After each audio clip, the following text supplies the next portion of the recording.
이 시간에 우리 할렐루야 성가대의 부활절 특송이 있겠습니다. 오늘은 특별히 두 곡을 준비했는데 다 기뻐 노래하라 부활의 찬양입니다.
감사합니다. 잠깐 기도하겠습니다. 사랑의 하나님, 부활신앙이 우리의 삶에 뿌리내리게 하여 주시고 죄에서 해방받아 예수 안에 자유민으로 이 땅에서 힘차게 살아가도록 주님의 성령의 충만함을 허락해 주시고 용서하며 자유케 되며 사랑하며 하나님의 은혜를 누리며 살게 하여 주시옵소서. 예수님의 이름으로 기도드립니다. 아멘. 사랑하는 성도 여러분, 오늘 우리는 부활절 아침을 맞이하여 하나님의 놀라운 은혜 앞에 서 있습니다.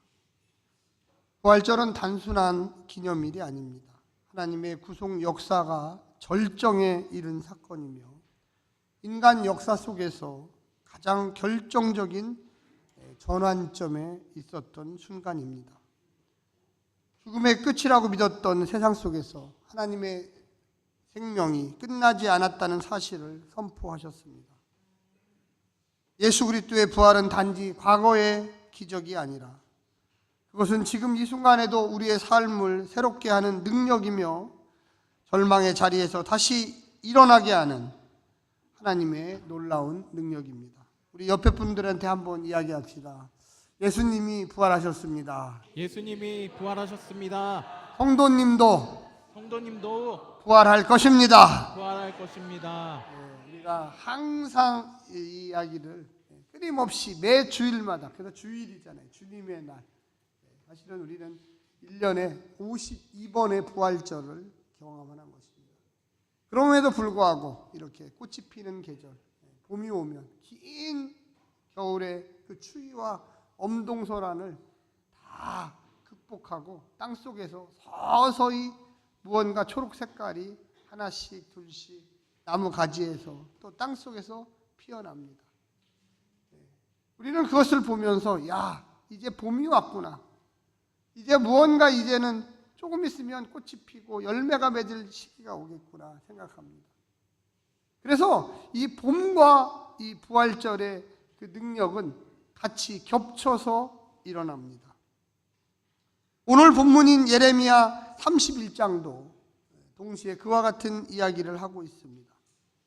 이스라엘 백성들이 바벨론의 포로로 잡혀가지고 완전히 나라는 없어지고 노예 신세로 전락했고 더 이상 육신의 눈으로 볼 때는 그 어떤 것도 소망이라는 것은 없었습니다.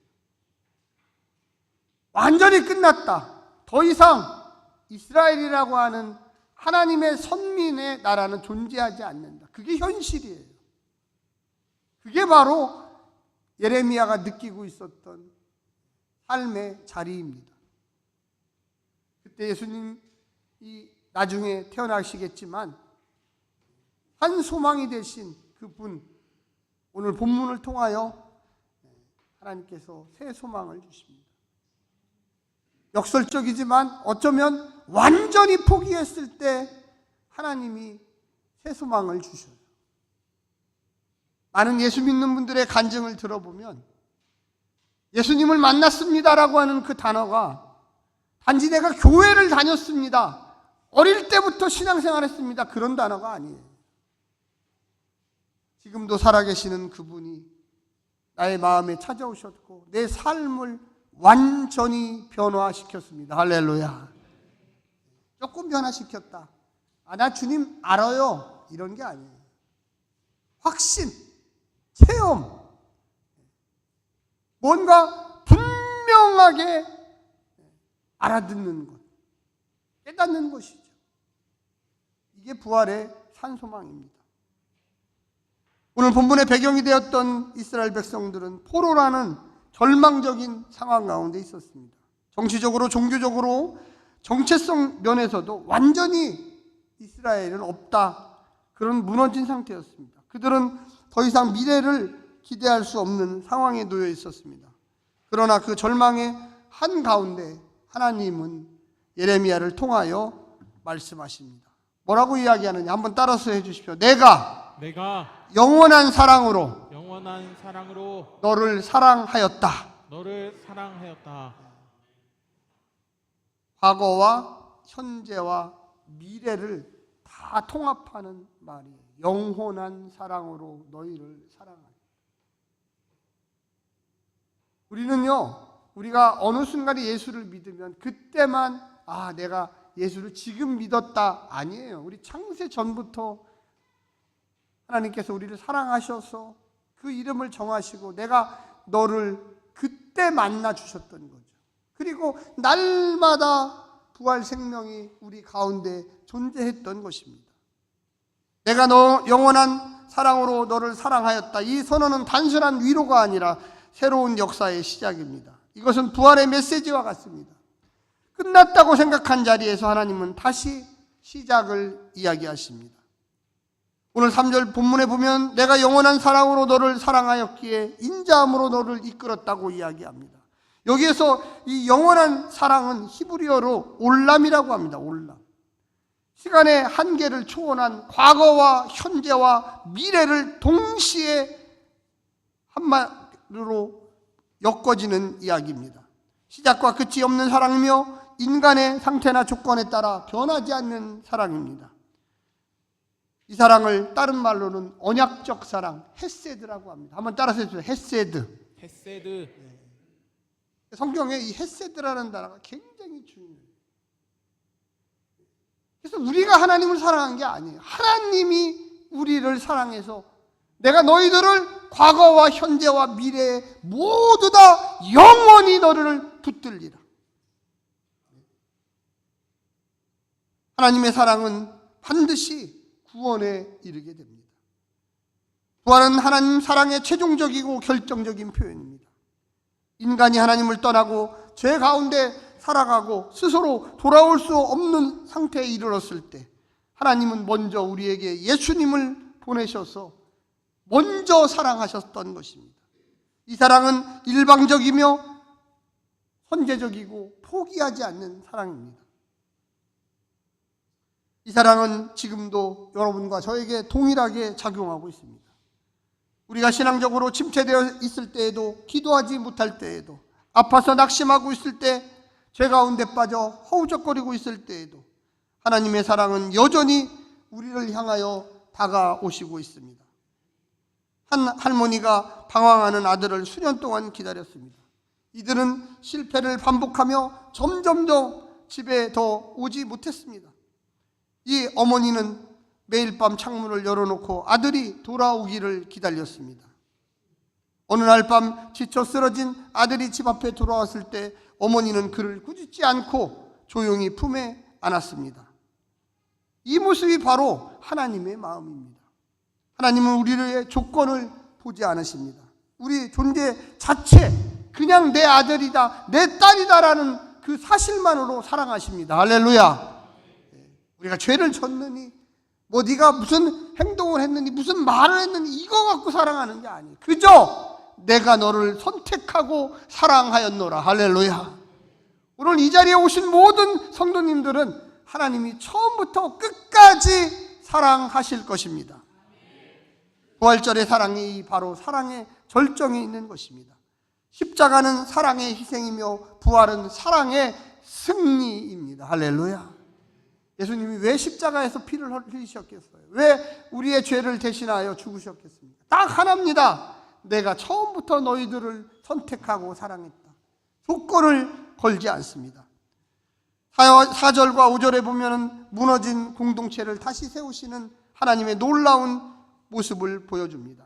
4절에는 이렇게 이야기합니다. 처녀 이스라엘아, 내가 다시 너를 세우리니 내가 세움을 입을 것이요. 여기서 다시 세운다는 표현은 단순한 회복을 이야기하는 것이 아니라 재창조의 영역을 이야기하고 있습니다. 이전 상태로 돌아가는 게 아니에요. 전혀 새로운 민족으로 내가 너희들을 만들어 버리리라. 여러분, 우리가 예수 믿고요, 구원받았다, 새로운 생명을 얻었다 할 때 우리가 옛날에 아기로 돌아간다고 생각하시는 분들이 있어요. 아니에요. 아기도 아파요.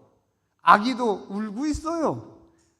우리는 새로운 가치와 새로운 생명으로 거듭나는 거예요. 할렐루야. 그래서 지금 이 시기부터 영원한 하나님 나라 가는 그때까지 그 길을 걸어가는 거예요. 물론 우리가 육신을 갖고 있기 때문에 죄도 또 짓고 낙심도 합니다. 그런데 우리 가운데는 예수 생명이 있기 때문에 점점 새로운 인생으로 나아가는 거예요. 단지 과거로 돌아간다? 좋을 때로 돌아간다? 그런 게 아니에요. 전혀 새로운 세계로 걸어가고 있는 것입니다. 어떤 주석에 보니까 이 구절을 공동체적 구원의 관점에서 이야기합니다. 하나님은 개인의 회복을 넘어서 공동체 전체를 새롭게 하시는 분입니다. 이스라엘은 단순히 개인이 흩어진 상태가 아니라 공동체, 연합체가 붕괴된 상황에 있었습니다. 그러나 하나님은 그 공동체를 다시 세우겠다고 이야기합니다. 할렐루야. 우리는요, 잘 생각하면 좋을 때로 돌아간다 그런 생각을 많이 해요. 좋을 때로 돌아가는 게 아니에요. 전혀 새로운 미래의 세계로 나아가는 겁니다. 아무리 과거가 좋았을지라도 나 과거로 돌아갈래 이게 아니에요. 우리는 항상 앞을 보고 나아가는 것입니다. 할렐루야. 옆에 분한테 한번 얘기해 주십시오. 성도님, 앞만 바라보십시오. 앞만 바라보십시오. 주님 걸어가신 그 길을 주님 걸어가신 길을 우리도 걸어갑니다. 우리도 걸어갑니다. 주님이 뒤돌아오면서 나 뒤로 돌아갈래 이런 말 한 적 한 번도 없어요. 주님은 하나님 나라를 향하여 나아가는 거예요. 내가 어제는 아팠지만, 어제는 절망했지만 내 안에 예수 생명 충만하여 하나님, 나는 주와 함께 동행하며 앞으로 나아갑니다. 할렐루야. 네, 앞으로 나아가. 제가 지난주에 오늘 오시면서 들어오시면서 보시면 꽃을 심었어요. 꽃을. 올해는 부활절이 좀 다른 때보다 한 2주 정도 빨리 와가지고 저쪽에 노원구에 있는 장암꽃 시장에 갔습니다. 꽃을 샀는데 꽃을 사면서 물어봤어요. 이거 어떻게 관리를 해야 돼요? 제가 할지를 모릅니다. 그랬더니 그분이 딱 한마디를 하게 돼요. 아침에 오는 새벽에 오는 이슬을 조심하셔야 됩니다. 그거만 조심하시면 돼요. 그래서 어떻게 조심합니까? 이슬이 제가 막을 수는 없잖아요. 그랬더니 그 화분을 이슬이 직접 내리는데 한 일주일만 안 보게 하면 됩니다. 그래서 위에 뭔가 지붕이 있다거나 그 밑에다 놓으시면 됩니다. 그리고 물을 꼭 아침 저녁으로 주세요. 그래서 제가 이틀 동안 물 주니라고 신경을 많이 썼어요. 왜 그러느냐? 오늘 부활절 아침에 혹시라도 죽으면 안 되잖아요. 또 힘이 없어갖고 이렇게 있으면 또 안 되잖아요. 뭔가 확 펴가지고 제 얼굴처럼 그냥 펴줘야 돼요. 할렐루야. 그래서 아침에 또 예배 드리기 전에 또 얼른 가봤어요. 혹시라도 이게 또 이것들이 다 죽으면 어떡하나. 근데 그 꽃도 어저께 볼 때 다르고 금요일 날 볼 때 다르고 목요일 날 볼 때 다르고 또 오늘 아침에 가면 또 달라요. 우리 인생도 마찬가지예요. 우리 인생도 하나님께서 은혜의 빛을 내려주셔야 돼요. 할렐루야. 은혜의 물줄기를 주셔야 돼요. 꽃 한 송이도 물을 몇 번 주느냐에 따라 그것이 펴지고 바뀌어요. 우리가 영원한 예수 생명, 부활 생명이 있다면 날마다 우리 행복한 교회 공동체에 그 은혜의 강물이 넘쳐 흘러야 합니다. 할렐루야. 어제는 또 우리 여전도회하고 우리 성도님들이 오셔서 오늘 부활절 뭐 준비하니라고 뭐 음식도 하시고 뭐 선물도 준비하고, 근데 제가 옆에서 보니까 사진을 또 찍었어요. 얼굴이 막 다 환해. 막 뭔가 준비하시고 준다고 생각하니까 기뻐요. 할렐루야. 제가 아까도 오늘 성가대 너무 잘했죠. 박수 한번 쳐주세요. 제가 아까 성가대 연습실에 가갖고 아까 10시 한 40분에 한번 가봤어요. 연습을 제대로 하고 있나. 딱 가서 사진을 착 촬영하는데 얼마나 지휘자님이 열심히 가르치는지 아주 제가 감동을 했어요. 다들 귀를 쫑긋거리면 다 듣고서 그대로 따라하려고. 그래서 결과가 아까 딱 나오잖아요. 우리가 만약에 예수 부활이 없다면, 예수의 능력이 없다면 그게 도대체 무슨 생각이에요? 꽃을 심고 무슨 음식을 하고 선물을 하고 성가대 연습을 하고 아무 의미가 없어요. 예수 생명이 우리 안에서 넘쳐 흐르고 그것을 표현하고 그것을 무언가 사람들에게 알리기 위해서 기뻐하고 즐거워하는 거예요. 할렐루야. 우리 인생이 똑같아요. 우리가 매년 맞는 부활절, 잘못 생각하면 이번 주가 또 부활주일이래, 또 오늘 가면 뭐 부활절 칸타타를 한다고 그랬지, 뭐 선물 나눠준다고 하겠지, 목사님 또 가면 뭐 부활 생명을 설교하겠지. 그런 생각하면은 예수 부활이 사라져요. 그러나 내 안에 주님 계시고 내가 좀 더 주의 지난 고난 주간을 생각하며 눈물을 흘리며 내 죄를 자복하고 세계 평화를 위해서 기도하고 우리 공동체의 아픈 성도들을 위해서 기도하고 우리 가운데 고난을 겪는 가정들을 위하여 중보기 된 그 놀라운 능력이 부활절에 일어나리라. 할렐루야. 점점 무언가 새로운 미래를 향하여 앞으로 나아가리라. 우리의 삶이, 여러분 한번 생각해 보십시오. 30년 전에 우리나라는 어땠습니까? 내 직장은 어땠습니까? 내 가정은 어땠습니까? 우리가 놀라운 그 상황에 한 걸음 한 걸음 한 걸음 나오면서 오늘 본문에 나와 있는 것처럼 예레미야가 복음을 선포할 때, 하나님 말씀을 선포할 때 바벨론의 포로로 있었어요. 그들이 아무런 희망이 없었어요. 돌아갈 희망도 없었고 나라도 없었고 땅도 없었고. 그런데 어떻게 됐습니까? 하나님의 말씀대로 그들이 믿고 행동했기 때문에 그들은 다시금 예루살렘으로 돌아왔습니다. 오늘 본문의 이야기가 무슨 이야기입니까? 5절에 보니까 포도원을 심고 그 열매를 누리는 장면이 등장합니다. 미래의 얘기예요. 미래의. 예루살렘에 다시금 돌아갈 상황이 없어요. 안 돼요. 그럼에도 불구하고 너희들은 다시금 포도원을 경작하리라. 그리고 그들의 포도원에서 포도를 따리라. 꿈 같은 얘기예요. 꿈 같은 얘기.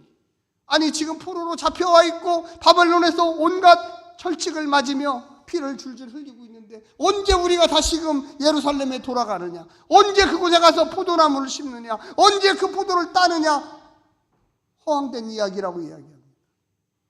우리의 소망이 만약 예수 생명이 없으면 진짜 우리가 죽으면 하늘나라 갈까? 진짜 하나님 나라는 있는 건가? 진짜 예수님이 2000년 전에 나를 위해서 죽으셨는가? 믿지 못하면 보지 못할 것입니다. 할렐루야. 믿는 자만이. 그래, 맞아. 내 안에 주님 계시고 내가 지금 한 걸음 한 걸음 앞으로 나아간다. 내 과거는 묻지 않는 그 주님의 사랑을 믿고 나아간다. 그때 나는 새하늘과 새 땅을 바라보며 저 영원한 하나님 나라에서 주님 품에 안기며 주와 함께 영원한 평안과 안식을 누리리라. 할렐루야. 그런 믿음이 있어요. 그래야지 이 땅에서 살 소망이 생기는 거예요. 사랑하는 성도 여러분, 대형 화재로 모든 것을 잃은 한 마을이 있었습니다. 사람들은 절망 속에 흩어졌지만 몇몇 사람이 다시 돌아와 집을 짓기 시작했습니다. 시간이 흐르면서 마을은 이전보다 더 단단하고 아름답게 재건되었습니다. 하나님은 우리의 삶을 그렇게 회복시키기를 원하십니다. 무너진 자리에서 끝나지 않으시고 그 자리에 다시금 새롭게 시작하기를 원하십니다. 사랑하는 성도 여러분, 혹시라도 이 가운데 지금 절망과 고통 가운데 있는 가정들이 있다면 예수 생명을 믿고 다시금 일어서시기를 간절히 부탁드립니다. 그뿐만 아니라 우리 주변에 아직도 예수 믿지 않고 고통받는 가정이 있으면 오늘 꼭 전화하시고 찾아가시고 다음 주에 만나셔서 예수 부활 생명을 나 혼자만 믿지 마시고 그에게 걱정하지 마. 너도 예수 믿고 주님 나라 함께하면 그 고난과 아픔과 어려움들이 분명히 주님 함께 하셔서 이렇게 세워주시리라. 할렐루야. 여러분 6절에는 뭐라고 이야기합니까? 우리 한번 같이 한번 읽어보겠습니다. 시작. 에브라임 산 위에서 파수꾼이 외치는 날이 이를 것이라. 이러기를 너희는 일어나라. 우리가 시온에 올라가서 우리 하나님 여호와께로 나아가자 하리라. 할렐루야. 여러분 이 에브라임이라고 하는 것은 북이스라엘을 얘기합니다. 북이스라엘은 남유다가 멸망하기 벌써 100년 전에 멸망했던 나라예요. 훨씬 먼저 멸망했어요. 그런데 이 북이스라엘을 얘기해요. 바벨론의 포로로 잡혀갔던 사람들은요, 유다 민족, 그러니까 유다 족속들이에요. 남유다. 이들이 잡혀갔는데 하나님은 예레미야를 통하여 벌써 유다보다도 100년 앞에 멸망했던 북이스라엘 10개 부족들을 이야기하는 거예요. 야, 내가 남유다만 돌아오게 할 줄 아느냐? 그들만 새로운 예루살렘을 만들 줄 아느냐? 아니다. 내가 야곱의 후손 12 부족을 다 선택했다. 할렐루야. 그들에게도 내가 새로운 공동체를 허락할 것이다. 여기에 보면 일어나라, 우리가 시온에 올라가서 우리 하나님 여호와께로 나아가자고 이야기합니다. 사랑하는 성도 여러분, 우리는 12부족이 아닙니다. 그런데 왜 우리가 예수 믿고 이 예레미야 말씀을 우리의 가슴에 새기고 우리의 심장을 뛰게 하고 우리를 다시 일어나라고 이야기합니까? 우리는 새 이스라엘이에요. 새 민족이에요. 예수 그리스도를 통하여 이방 모든 민족에게 주님이 주셨던 새 이스라엘이 여러분과 바로 접니다. 우리도 일어나야 합니다. 할렐루야. 옆에 분한테 한번 얘기하십시오. 성도님, 예수 부활을 통하여 일어나십시오. 예, 우리가 항상 외쳐야 될 게 이거예요. 부활절은요, 우리가 새로 일어나는 날이에요. 죽음에서 예수님이 일어나셨던 것처럼 긴 겨울에 지나고 새 봄에 꽃이 피고 새싹이 돋아나는 것처럼 우리의 신앙은 매주마다 주님께 나와서 주일 공동체 예배를 통하여 새롭게 일어나야만 하는 것입니다. 할렐루야. 우리의 마음속에 만약에 그런 마음이 없다면 이건 종교 행사로 전락하기 딱 좋아요. 그러나 우리의 마음속에 예수 신앙이 있고 주님 나와 함께 영으로 동행하시고 내게 말씀하시고 내 기도에 응답하시고 내 찬양을 받으시고 내가 주와 함께 한 걸음 한 걸음 나아가며 그 영원한 말씀에 이르기를 원한다는, 그 영광에 이르기를 원한다는 그 신앙이 바로 예수 생명입니다. 사랑하는 성도 여러분, 한 등산가가 길을 잃고 산속에서 헤매고 있었습니다. 구조대가 와서 길을 안내해 주었지만 그는 일어나 따라가지 않으면 결코 구원받을 수 없습니다. 하나님은 우리에게 예수 그리스도를 통하여 이미 길을 만들어 놓으셨습니다. 그 길은 하나님과 만나는 길입니다. 부활 생명을 통해 생명의 길을 여는 길입니다. 이제 중요한 것은 여러분과 저의 반응입니다. 사랑하는 성도 여러분, 일어나셔서 주님과 함께 동행하시기를 간절히 부탁드립니다. 우리는 세 가지 적용을 발견할 수 있습니다. 첫 번째는 뭡니까? 회개로 나아가야 합니다. 회개는 단순한 후회가 아닙니다. 아까도 말씀드렸지만 내가 예수 믿는다는 것은 예수 생명이 내 안에 펄펄 넘쳐 흘러야 합니다. 많은 그리스도인들이 교회 안에 와 있지만 예수 생명이 가뭄을 겪고 있어요. 없는 것은 아니에요. 그런데 흘러넘치지가 못해요. 충만하지가 못해요. 그러니까 늘 세상의 근심과 번뇌와 여러 가지 고통 속에서 허부적거리고 신음하고 있어요. 사랑하는 성도 여러분, 부활절 이 기념 예배를 통하여, 이 감사 예배를 통하여 우리 가운데 예수 생명이 넘쳐나도록 회개의 역사에 동참하시기를 간절히 부탁합니다. 두 번째 적용할 점은 믿음으로 나아가야 합니다. 믿음은요, 감정이 아닙니다. 많은 사람들이 착각하는 게 순식간에 감정이 오르락 내리락 설교 들을 때는 올라갔다, 설교 안 들을 때는 내려갔다, 예배 끝나고 저 문을 열고 나가면 감정이 샥 식어버려요. 아까 무슨 얘기했는지도 몰라요. 여러분, 그거는 믿음이 아니에요. 믿음은요, 지속적이어야 돼요. 믿음은 반드시 행동이 동반돼야 됩니다. 할렐루야. 실천이 없는 믿음은 죽은 믿음이에요. 믿음이라고 하는 것 자체는 내가 변하겠다, 내 언어가 변하고 내 행동이 변하고 내 사고방식이 변하는 게 믿음입니다. 보이지 않아도 하나님의 약속을 붙드는 것입니다. 히브리서 11장에 보면 믿음은 바라는 것의 실상이라고 했습니다. 할렐루야. 농부가 봄에 왜 씨앗을 뿌립니까? 씨앗을 뿌리면서 가을에 안 날 거야, 이게 무슨 열매를 나겠어, 이러면서 씨앗 뿌리시는 분은 한 분도 없어요. 그런 분은 아예 씨앗을 안 뿌립니다. 왜 헛된 수고를 하십니까? 씨앗을 뿌리는 사람은 반드시 이 중에 하나라도 열매를 맺으리라. 할렐루야. 우리의 믿음은요, 바라는 것의 실상이고 보지 못하는 것의 증거들이, 우리가 이 자리에 와서 예배드리고 예수 부활이 내 안에 넘쳐 흐르기를 원하시는 분들은 삶으로 고백하시는 분입니다. 나는 이제 죽고 내 안에 그리스도 예수가 살아서 나를 움직이리라. 할렐루야. 나는 순종하리라. 나는 예수의 등에 엎혀서 하루하루를 살아가리라. 마지막 세 번째는 말씀과 기도로 나아가야만 합니다. 하나님과의 관계는 지속적인 교제를 통해서 이루어집니다. 예수 생명의 핵심은요, 말씀과 기도예요. 우리가 세상을 살아갈 때 어떤 기준과 어떤 실천 방안을 가지고 살아가느냐가 중요합니다. 오늘 우리 성도님들 대부분 교회를 10년 이상 다니신 분들이에요. 그런데 그분들의 언어 속에 가만히 들어보면 어쩔 때는 세상 이야기만 끝에서 끝까지 나와요. 시작부터 끝까지 끝이에요. 10시간 얘기를 했는데 말씀 한마디가 안 나와요. 말씀 한마디. 한번 여러분 가슴에다 손을 얹고 한번 생각해 보세요. 유튜브는 하루에 5시간 이상 보는데 무릎 꿇고 기도 1분을 못해요. 할 얘기가 없어. 이건 어떤 일입니까 도대체? 조성배 목사는 이 행복한 교회 부임해가지고 유튜브 영상을 무려 4,000개를 만들었어요. 여러분 몇 개나 보셨습니까? 우리 성도님도 의리를 지켜서 10분의 1, 400개라도 좀 보셨습니까? 4,000개를 유튜브에다 올려놨는데 우리 성도님들은 400개는 보셔야 되는데 40개라도 보셨는지 모르겠네요. 회개하십시오. 담임 목사는 이렇게 노력을 했는데 미스트롯은 다 보시고 박서진 거는 다 보시고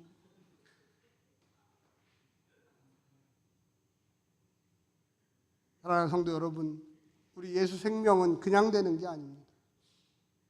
말씀과 기도로 그 말씀에 녹아있는 것을 내 생명으로 들어야 합니다.